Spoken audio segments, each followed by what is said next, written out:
கோலி talk Kollywood news. மலையாளத்துல remake ஆகும் அப்பா. தமிழ்ல இயக்குனராகவும் நடிகராகவும் பரபரப்பா இயங்கிக்கிட்டு இருக்கிறவங்கள சமுத்திரக்கனி முக்கியமானவர்.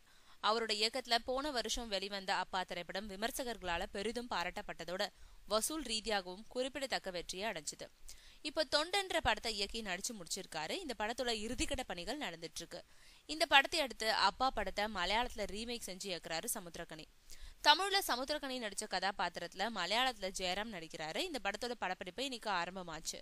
மலையாளத்துல இந்த படத்துக்கு ஆகாசம் மிட்டாய்னு பெயர் வச்சிருக்காங்க. சமுத்திரக்கனி மலையாளத்துல ஏற்கனவே சில படங்கள்ல நடிச்சிருக்காரு. ஆனா படத்தை இயக்குறது இதுதான் முதல் முறை. அப்பா மாதிரி கதைகள் எந்த மொழியா இருந்தாலும் நல்ல வரவேற்பை பெறும். டிவி தொடர் இயக்குனரா இருந்து தமிழ்ல இயக்குனரா அறிமுகமாகி நடிகராகவும் மாறின சமுத்திரக்கனி இப்போ மலையாளத்திலையும் படம் இயக்கும் அளவுக்கு வளர்ந்திருக்காரு.